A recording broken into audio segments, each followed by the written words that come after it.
I was 13 when this happened. My parents left on a business trip to LA, so I had to stay home.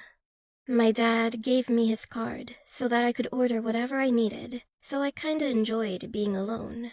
And I wasn't scared because I've been home alone so many times, and besides, it was only for 3 days.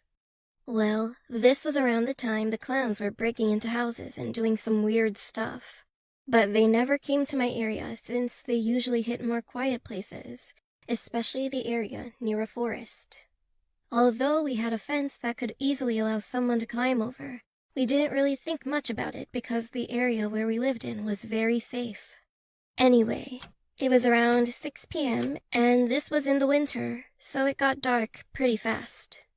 I got a little hungry, so I went to the fridge, took out some snacks, and went back to the living room to continue watching TV.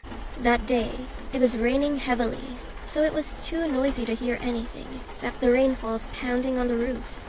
About a few minutes later, I was quite sleepy, so I decided to go up to my room and lay down.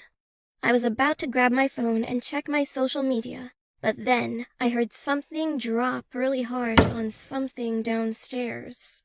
It really creeped me out. I got really scared, but decided to go downstairs to check, thinking that it would be nothing. So I came out of my room, went halfway down the staircase, and looked down the hallway. The whole area was dark, but I knew that someone was standing there. I saw the back of a silhouette. I quickly went to my room, trying not to make any noise. Then I heard someone walking around the living room. I immediately called the police and whispered to the operator that I needed help ASAP.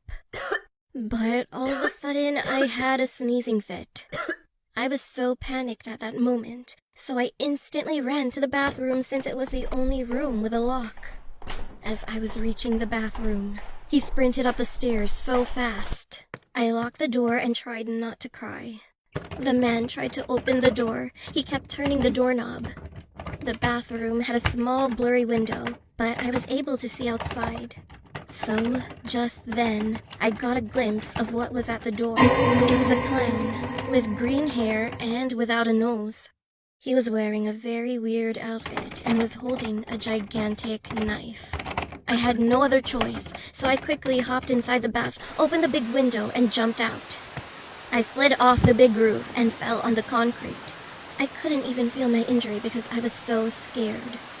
As I was about to hop on the fence, I heard the cops. They entered our house, and after that, they arrested and cuffed him. When he walked past me, I was so scared and my body was shivering. But I was glad that it was over. The police contacted my parents, so they came back home in a hurry. I would see them again, and I knew that I was safe now. From then on, I never stayed at home alone, and that clown guy was in prison for several years for scaring kids and for possible murder.